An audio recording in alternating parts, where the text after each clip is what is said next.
You are standing in the Palace of Alexandria. The year is 30 BC. The torches are dying. Outside, Roman soldiers are already at the gates. Inside, a woman sits alone on a throne that has existed for 3,000 years. Her name is Cleopatra. She speaks 9 languages. She outwitted Julius Caesar. She commanded the most powerful navy in the Mediterranean. And tonight, she will be the last pharaoh Egypt ever has. Not because she was weak, but because the greatest civilization in human history had finally, quietly, run out of time. So how does an empire that lasted longer than Rome, longer than Greece, longer than anything we've built since, simply vanish? That's what we're here to find out. The year is 3100 BC. There is no Egypt yet. 2 kingdoms. Upper Egypt, dry, warlike, violent. Lower Egypt, wet, fertile, rich.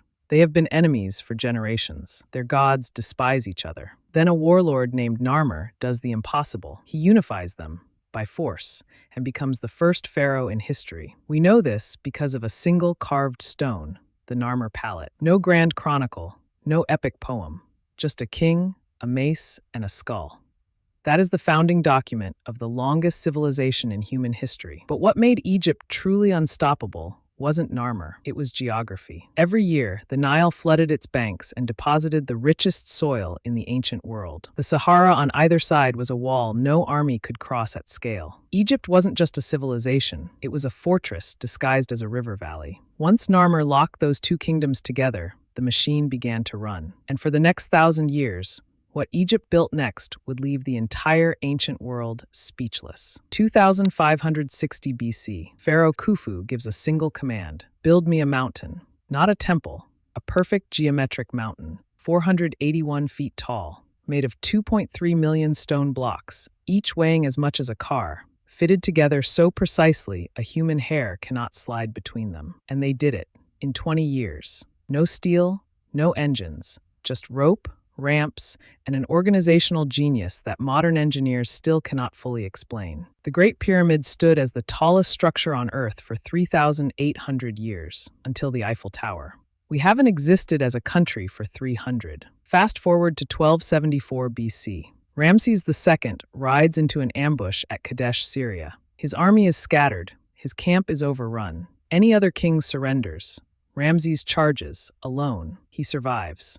His army regroups, and when he returns to Egypt, he covers every temple wall in the country with carvings of himself winning the greatest victory in history. Was it all true? Almost certainly not. But he understood something every powerful person since has known. It doesn't matter what happened. It matters what people remember. And then there is Tutankhamun, a teenage pharaoh who ruled for 9 years and was nobody. So unimportant that after his death, his enemies chiseled his name off every monument, erased him completely. For 3,000 years, history forgot he existed.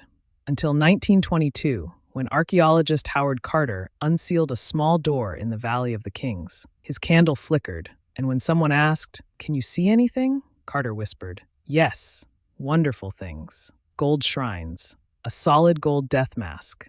Everything untouched for 3,245 years. The boy they tried to erase became the most famous pharaoh who ever lived.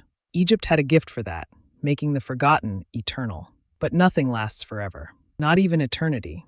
Around 1200 BC, something catastrophic sweeps the entire Mediterranean. Historians call it the Late Bronze Age collapse. The Mycenaeans, gone. The Hittites, gone. Entire civilizations erased almost overnight. The instrument, a mysterious force called the Sea Peoples. Raiders from the Aegean who didn't just conquer, they burned, left ash layers a meter deep where cities used to stand. Egypt fought them off, barely. But the victory was hollow. The treasury was empty. The soldiers weren't paid. And Ramesses III, the last great warrior pharaoh, was assassinated by members of his own household. A conspiracy led by one of his own wives. After that, the rot set in for real. Pharaohs became children. Priests became the true power. Then the Assyrians invaded. Then Nubia ruled Egypt from the south. Then Persia. Each time, Egypt absorbed its conquerors and resumed. Extraordinary resilience. But every recovery left it a little weaker, like a bone that keeps breaking in the same place. Alexandria harbor at dusk, a lone ship on the horizon. By 51 BC, a Greek dynasty, the Ptolemies, has ruled Egypt for 250 years. The court speaks Greek. The old gods still exist, but wear different faces. Then comes Cleopatra VII. 18 years old. Her brother wants her dead. Rome owns her country's debt. She teaches herself Egyptian, the first ruler of her dynasty in 250 years to speak the language of her own people. She forges alliances with Caesar, then Mark Antony. She holds Egypt together through sheer intelligence for 2 decades. Ancient coin bearing Cleopatra's profile, the real face, not Hollywood's. But when Octavian defeats Antony at the Battle of Actium in 31 BC, it is over. Rome is no longer a republic that needs allies. It is an empire that takes what it wants. Mark Antony dies by his own hand. Cleopatra, alone, her children hostage, her kingdom forfeit, refuses to be paraded through Rome in chains. On August 12, 30 BC, she is found dead in her chamber. Octavian walked into Alexandria and abolished the office of pharaoh entirely. 3,000 years of divine kingship ended by one decree. The temples fell silent. Within a few generations, no one alive could read hieroglyphs anymore. An entire civilization's written record, their medicine, their astronomy, their history, their stories, became unreadable. The last known hieroglyph was carved in 394 AD.